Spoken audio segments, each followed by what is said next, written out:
on creating visibility in neurosurgical practice. Well, it's a persistent dilemma for all the young neurosurgeons out here. And it's exactly analogous to the situation of a newly learned driver who is unable to get a parking zone. But believe me, friends, you need not worry much. Somewhere you have got your parking place. With these positive words, let us move ahead to the original question. How to increase the visibility in neurosurgical practice? Well, visibility can be looked at in two dimensions. One, amongst the fellow neurosurgeons and the other medical fraternity, the other doctors like general physicians and neuroradiologists, and visibility amongst the general population, local media and authorities. Coming to the first, the process of establishing oneself as a young neurosurgeon is gradual and follows a step-ladder approach, starting from ethical research and publishing good review articles, joining neurosurgical societies like Young Neurosurgical Forum or Neurosurgical Society of India, ANS, ENS, also increases the visibility gradually. Presenting at conferences and joining into discussion forums, sharing interesting cases and active participation amplifies the visibility gradually. Gradually, focusing on subspecialty based interest also helps in increasing the interdisciplinary reference. Talking about the non-neurosurgery community, the approach is almost analogous. But however, to my opinion, managing an ethical and informative referral practice is very vital. Whenever you receive a referral patient, always inform the referring doctor about the patient, the further line of investigations and the treatment which has been planned for that patient, and also involve him in the decision-making process. Also, always attach the patient in the personal follow-up of the referring doctor. It creates your visibility and builds a trust among the people who are referring you.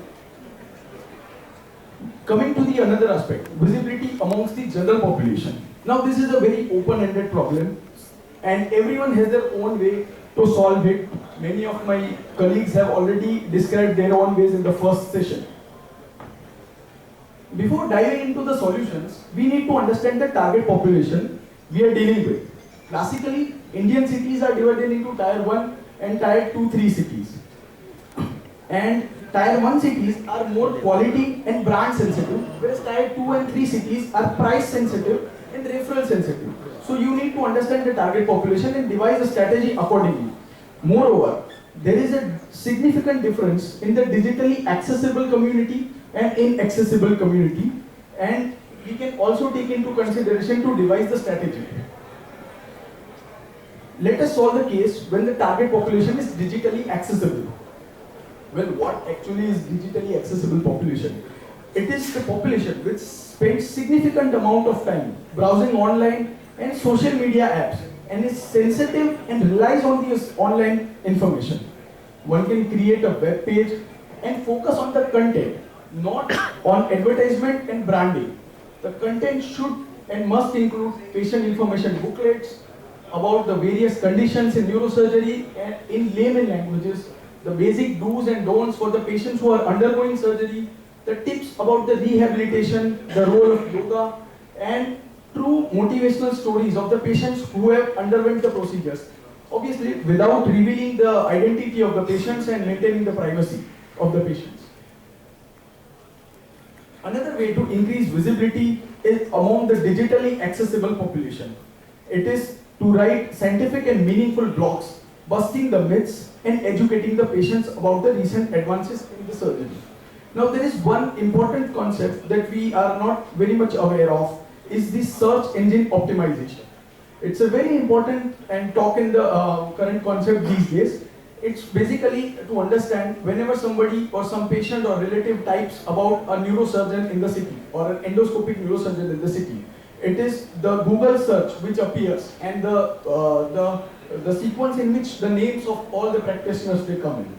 So it's the search engine optimization. There are a lot of ethical ways to push up your to optimize your Google search, and there are a lot of unethical ways. I advocate the ethical ways and various algorithms like whiteheads, SEO, on page, off page. Basically, what it is actually is to organize your content properly and to make it more and more relevant to the patients. That is the most ethical way to gain the best search engine optimization. It's a very interesting topic, and you can, if interested, you can read about it. Coming to the talk of the town these days, the social media presence. Well, this JNS paper, it concludes that an increase in the social media presence is associated with higher ratings on physician review website, where there is more to it than meets the eye. Personally, what intrigues me is the problem statement. Why would people want to see neurosurgery posts on social media? I mean, people go to social media to see marriage photos or travel albums or some local panchayat stuff. Why would one want to see neurosurgery video or visuals? They'll just scroll it down. So I don't think it's that effective. To dig into this question, I also searched some literature and also talked with some peers, and they all feel that they would appreciate neurosurgical articles, short articles or short case-based things on limited social media platforms like LinkedIn, Twitter, or etc. But they would not appreciate visuals or radiology on social media based platforms. So my opinion is social media is extremely helpful in closed discussion forums of neurosurgeons where you are sharing interesting cases or operative videos, and it increases visibility amongst the neurosurgeons in closed groups, but not in open social media forums. Coming to the non-digitally addressable population, the gold standard and the time-tested tool is word-of-mouth publicity. You would remember the dialogue from Munna Bhai MBBS. कहीं और जाते तो मुश्किल था. इस बीमारी का इलाज सिर्फ मुरली प्रसाद शर्मा के पास ही है. Apart from an ethical and transparent practice, the must 5 A's in the pocket should be these for a good word-of-mouth publicity. Now, to understand logically how word-of-mouth or the referral publicity works, there's a very good, interesting model called flywheel model, which has been given by HubSpot.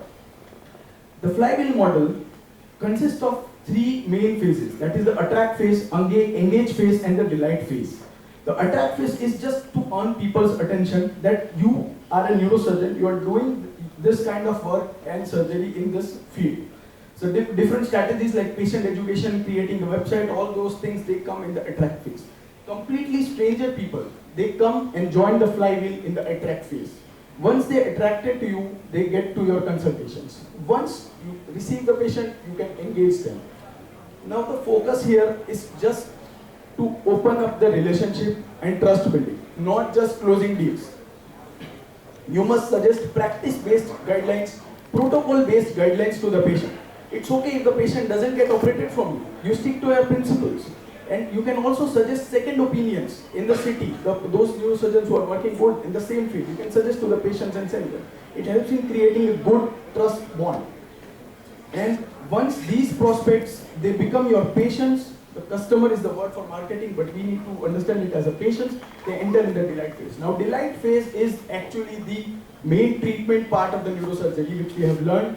And it is very important to do a good pre-operative counseling and setting a realistic goal. Good surgical skill is the most vital element here, and a good post-operative care. Once the patients are delighted with you, they'll themselves become the promoters and they'll attract more and more strangers. This flywheel, the momentum of the flywheel, will automatically create your growth and visibility.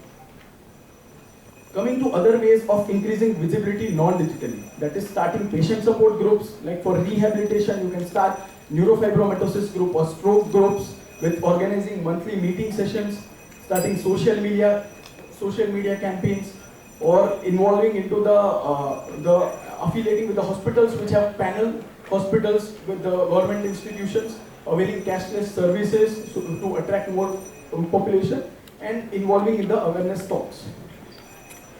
To conclude with, I feel visibility amongst the medical fraternity is a gradual process and dynamic process, and you need to invest time logically in it.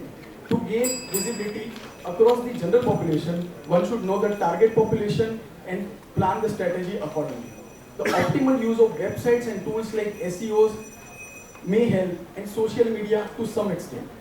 But however, word of mouth publicity is the most time-tested strategy to gain visibility. Thank you, Dr. Thank you, sir.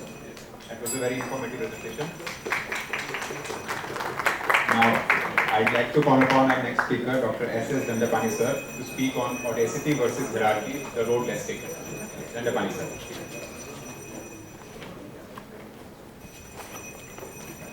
First of all, I would like to salute all my teachers, my friends and my students. A special thanks to Dr. Rupesh and the whole NSI team for giving me this opportunity. The greatest challenge faced by today's young neurosurgeon is the dilemma between respecting the boundaries set by hierarchy and the audacity to innovate in newer subspecialties of neurosurgery.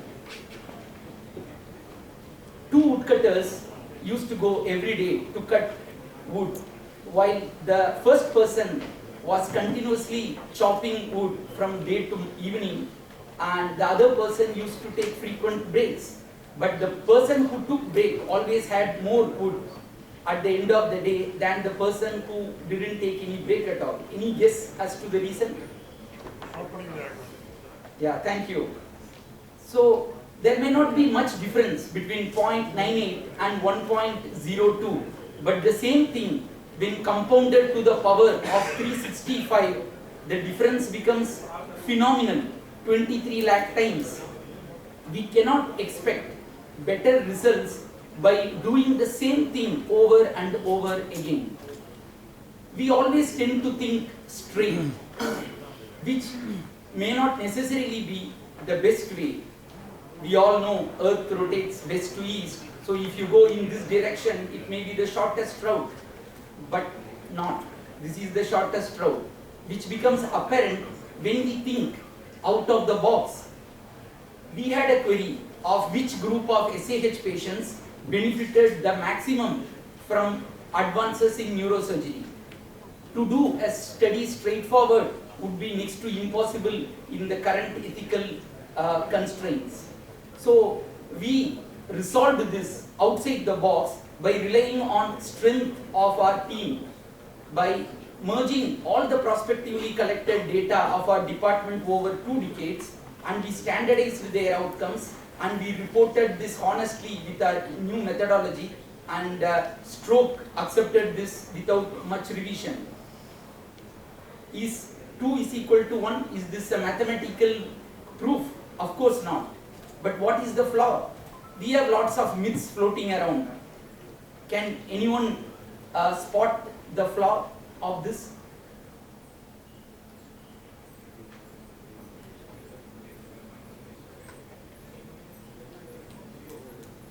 When A minus B is 0, you cannot cancel it on both sides. But we often have lots of myths going around that MIS should be tried only after hundreds of cases. You have plenty of workshops. Thanks to that, we can very well have a shorter learning curve than the wonderful teachers on whose shoulders we may be standing upon. Even if we are dwarfs, definitely we have an added advantage. When we started doing spinal endoscopy for some of these giant spinal intradural tumors, we didn't have a vast experience to boast about. But based on whatever workshops I could attend and scientific methodology, we started doing it, and not a single case I had to convert to open. And I believe that everyone should decide at their own comfort level when to move to minimally invasive surgeries. And even for kind of aneurysm surgery, so in this we can easily decrease the size of the incision and craniotomy gradually. At some point you can easily switch over to keyhole. Various keyhole techniques we had described for various ruptured aneurysms as well as complex tumors, and even MIS for complex spine injuries and complex listhesis. MIS is possible. In this bestseller, Who Moved My Cheese by Dr. Spencer Johnson, he illustrates how we should not get stuck at disappointments in our life and escape from the blame mindset of who moved my cheese to something, newer pursuits in life. because we need to learn to adapt and adjust to the changes around us for us to be successful. When I wanted to start endonasal endoscopy in our department, one of my mentors whom I have had lots of respect, Professor Mukherjee, he was exclusively doing only pituitary microsurgery, and I did not want to get into his domain. So I started doing expanded endonasal work before even pituitary surgery, which many people may find it obnoxious. But this turned out to be a blessing to an extent that we recently were the first team in the world to perform endonasal endoscopy for a large craniopharyngioma in a 16-month-old child. So sometimes we have that even if the route is little circumlocutus, you always get to earn and you get to learn and get better. Who is bigger of these two? The person on left or right? If you actually see, it is the same person. It may be surprising. There are no gimmicks here. It is a pure matter of perspective. Sometimes whatever you perceive, it is only your perspective. It is not the real picture.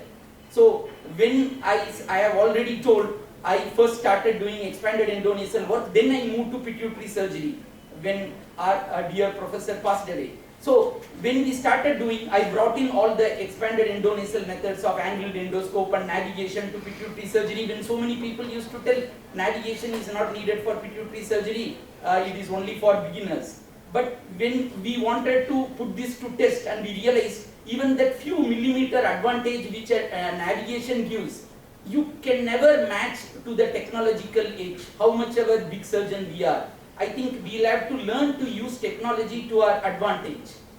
We are often called to enlarge our territory encompassing 3 dimensions: knowledge, skills and attitude. But sometimes they have a great amount of overlap. This meta-analysis I did on a pure academic kind of interest. I was not even doing pituitary surgery at that time, as I have already mentioned. But this data, as I collected honestly and sincerely, it opened my eyes that if you intentionally enter cavernous sinus, you are unlikely to create a new additional morbidity. But this gave me confidence when I started doing pituitary surgery to get into cavernous sinus whenever there was a need. And I didn't encounter any carotid injury. Of course, I had carotid injuries when I did not want to enter cavernous sinus. But it is little paradoxical. But we'll have to accept. You may not believe the best pandemic control measure, whatever we have been propagating over the last 2-3 years, came from data of this one person, Ignace Semmelweis, who noted that the deliveries conducted by midwives were far better than the deliveries conducted by medical doctors. He was castigated, he was blamed, he was kind of dismissed from service, he was put in a mental asylum, and finally, after many decades, he is a legend. He is the founder of hand hygiene. So data is everything. So every young neurosurgeon should learn to collect and keep data, as it has been pointed out by the previous speakers. And when we started talking about endoscopy for colloid cysts, many people told microscopy should be better because the outcome should be better, or even when some people told just put in a VP shunt, it is good enough, why to fiddle around that. But then we have been collecting neuropsychological outcome and quality of life data, and now we can prove with certainty that endoscopic surgery is better if done with enough precautions than microscopy, and far better than VP shunt. This is our journey so far. So these directions are the same? Of course not. They are in different directions, but they are all pointing to the same destination.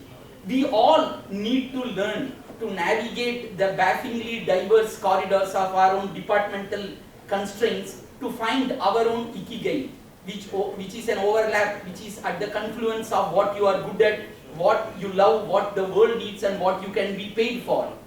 And of course, the first question which I saw is sharpening our saw or axe. So if we take enough time to refresh our mind, body and soul, we can definitely learn to acclimatize, adapt, evolve and excel in our passion to push the frontiers of neurosurgery even further. So the hierarchy and the audacity need not be antagonistic, but they can be complementary in this pleasant journey. Thank you. Thank you. This is very enlightening presentation, Dr. Nandapani sir. Now I would like to present myself on optimal use of social media.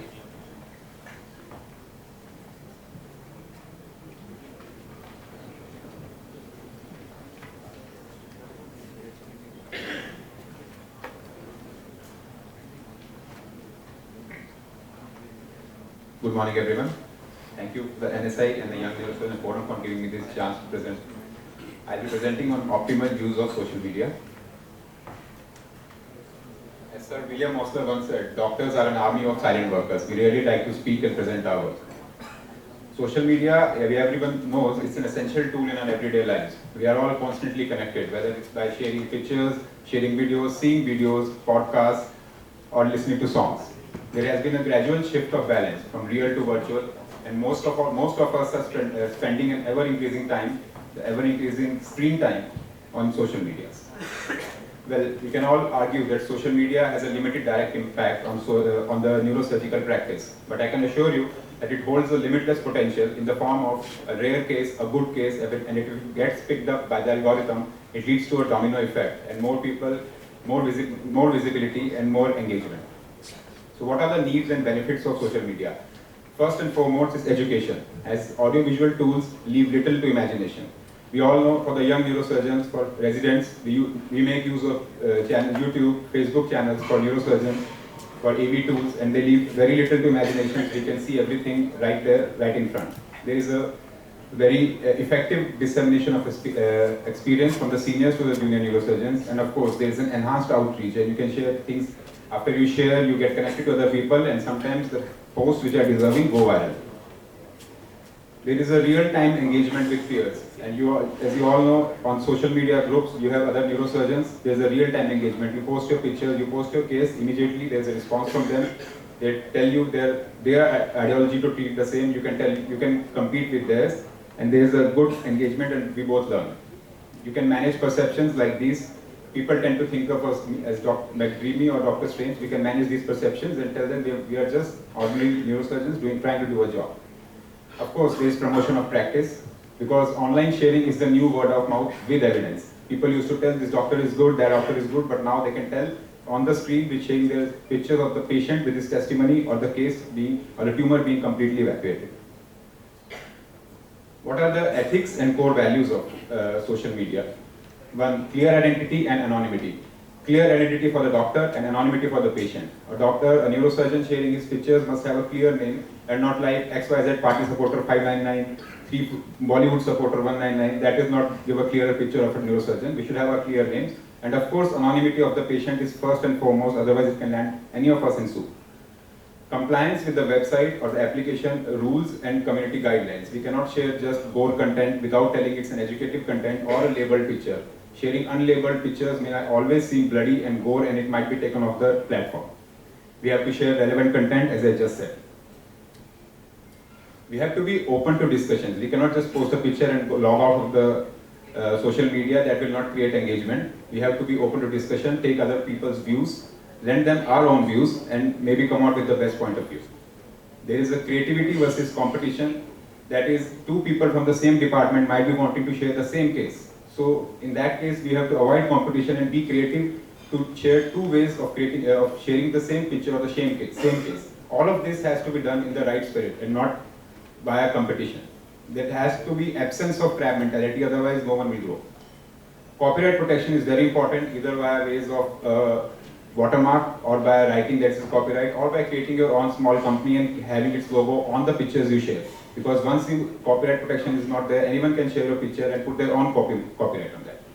Political and social integrity are utmost important for neurosurgeons. We cannot take political sides or share social issues, because that will lead to a different kind of engagement, a different kind of people giving out their views.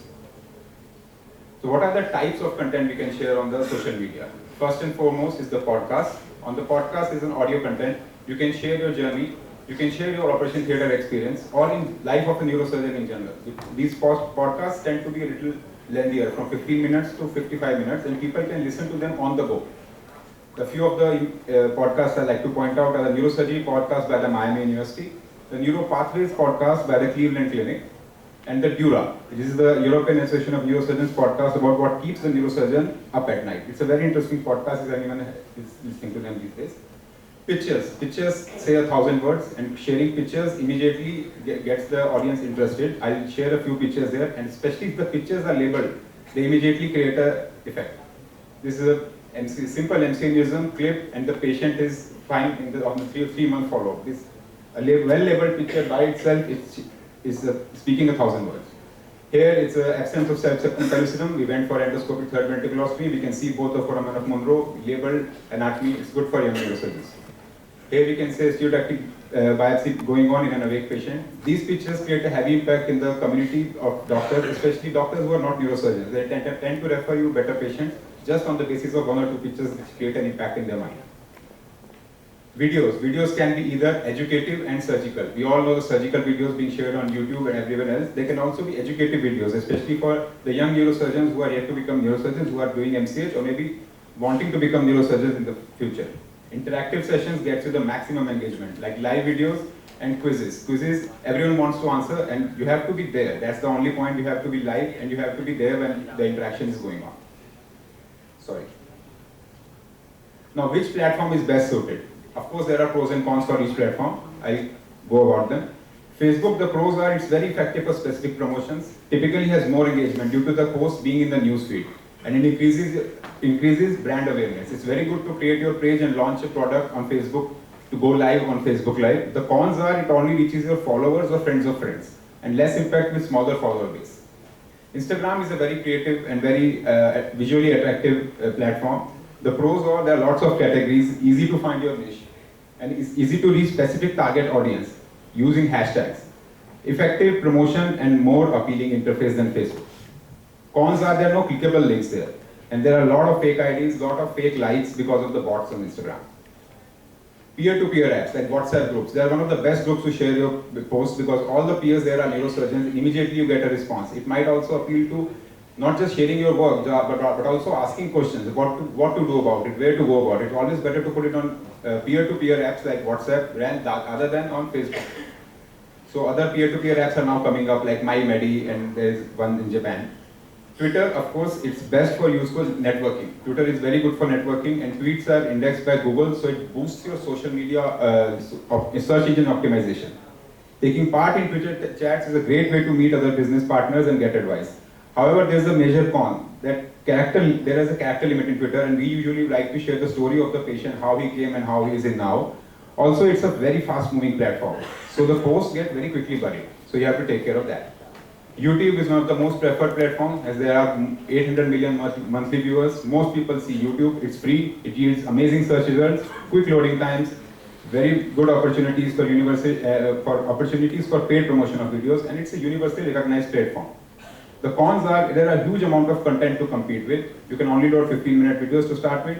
There is a cluttered interface, of course, and ads are placed before or after the videos, and the ads may not be medical, neurosurgical, and there just be random ads putting off people. Now, challenges are these 3: privacy protection, as I spoke about earlier, trolling and harassment. Trolling and harassment, there are no definitive guidelines in place, and the real nature of this threat privacy breaches is not understood. However, if it goes out of hand, there are authorities to inform, which you must do. Current scenario, the NMC has drafted a bill and they have asked for opinions, and all of what I just said might be relatively irrelevant if the bill goes on as it is. So we have to put our opinion on the bill within a month. I'll share my personal experience. I have an Instagram account and I'll be sharing all my cases. I've shared more than around 1,000 cases till now. I share each and every one of my cases. Each case is an independent case with multiple pictures. I'll share the one random picture. This is a hemifacial spasm. There's a loop, and there is the Teflon patch in between. So this way, I share this is my personal experience going about Instagram. It has been great. There has been a lot of engagement, and on Instagram platform, you talk in pictures. That's how it is. To conclude, in the ever-expanding realm of internet, social media is an inevitable tool among young neurosurgeons and trainees. Enthusiastic and responsible use has the potential for neurosurgeons to share the craft and narrative, and at the same time, creating nurturing bonds and educational opportunities in an already tight-knit community. Thank you, everyone.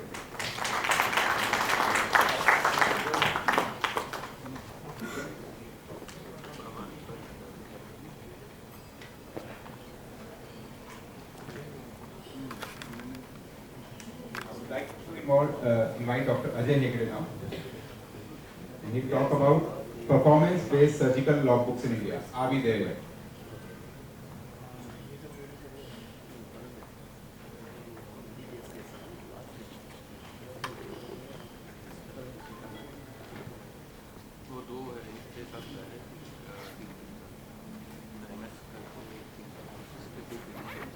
Good morning, everyone. Thank you, the committee, giving me this opportunity to present my work. It's slightly off topic in this session, I should say. It's more about surgical training. So, it's just a brief overview of whether we need a more robust surgical logbook platform in India and what we can do to improve our current existing scenario. So there has been a lot of talk about standardization and neurosurgical training in India. The most recent one being from Professor Sharat Chandra from AIIMS, wherein the main concerns about surgical training are the duration of training. There's a big debate upon whether we need a 3-year or a 6-year, and whether DNB is better, MCH is better, and there's lack of uniform standardized platforms and training methods. Like different institutes have their own logbooks and everything. So the basic concern we had here was standardization. So you go back and search Neurology India or in PubMed, you have a lot of articles discussing pretty much the same aspects, I would say. And a lot of articles from Chennai here, I should say. Professor Ramesh and Professor Ganapati have been very vocal about neurosurgery education and training in the country. So the reason I picked up this topic was, I'm sure I met Harsh this morning. So Garg and Harsh performed as anonymized national survey of residents, neurosurgery residents in the country. This was first of the kind in 2019. And what I picked up was around 55% of them felt that it was their surgical training was good or excellent. So we had 45% who said it was not good or excellent, and 42% only felt that there was adequate hands-on exposure to neurosurgical cases. After all, when we are neurosurgical resident, what we need is surgical training. I mean, everything else, all your seminars and all those things are totally, I mean, they are important, but ultimately what the patient wants is how well we can operate and how much we can operate. So I was training in the UK that time, and we drafted a response as to how we could improve training and what we could do as surgeons. Like, I mean, we can't do everything. We can't change regulations. We can't change regulatory bodies. But from our side, what we could do to improve training and standardize it. And this letter also received a response from Professor Ramesh again, who mentioned that the surgical logbook should be given utmost importance and there should be close scrutiny of it, which I believe is not the case in many neurosurgical centers in the country. So currently in India we have, again, very varied requirements. The DNB says 200 to 250 cases are enough to finish training. The NSI 2015 consensus document says 400. And both of them say around 10% cases, that is around 40 cases need to be done independently before a neurosurgeon is trained in India. The most comprehensive one is from Sri Chitra, which is 498 cases are required, with around 24% of that being performed independently.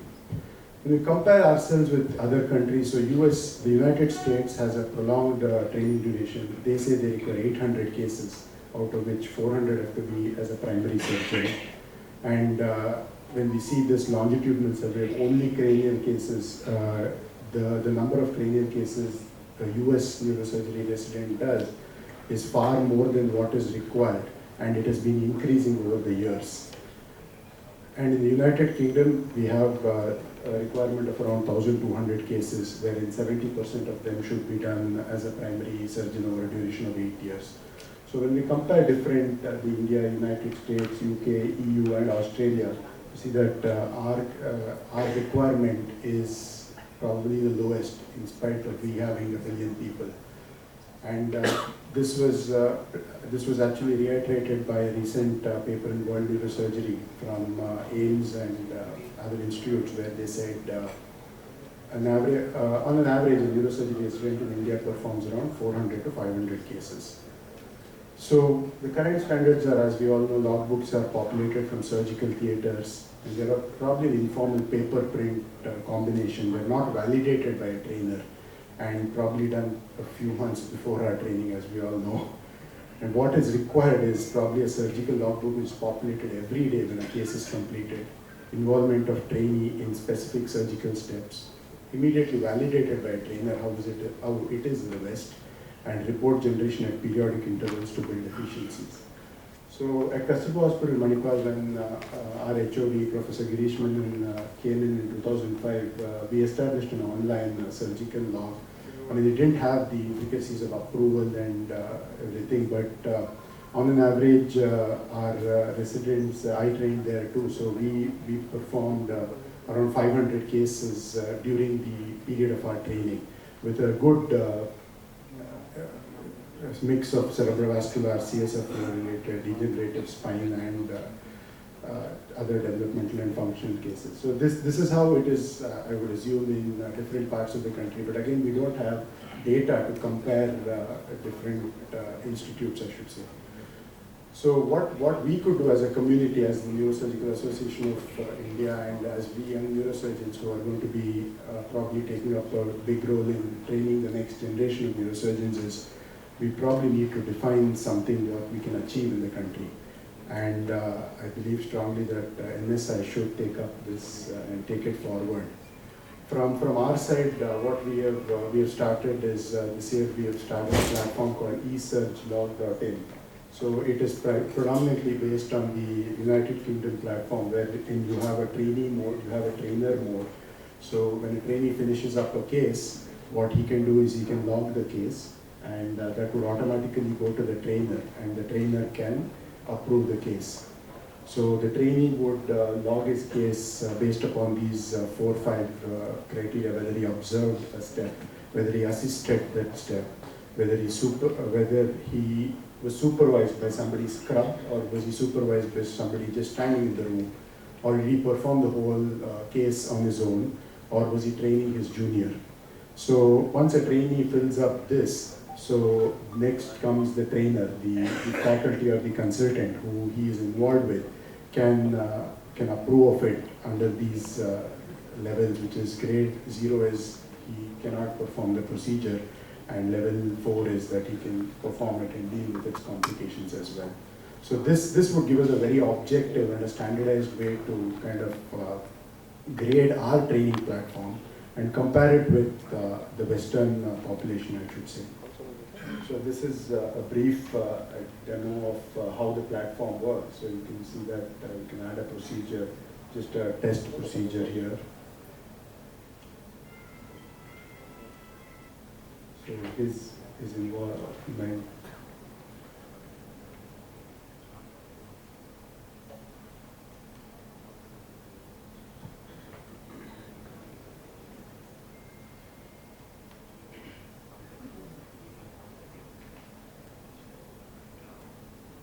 So anybody who's interested can create an account, use this platform, and use it to train, to monitor. We've still not completed the whole thing. The report generation part is still pending.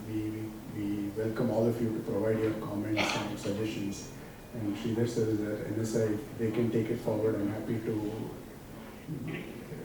take it, because as an individual, there is only X amount I can do.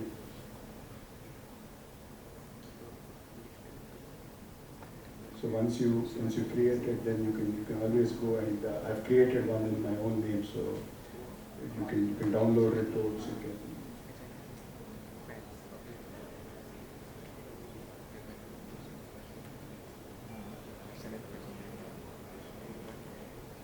So this is just a representative report of my logbook when I was in the UK. So we can generate what we want rather than just blindly copy somebody else.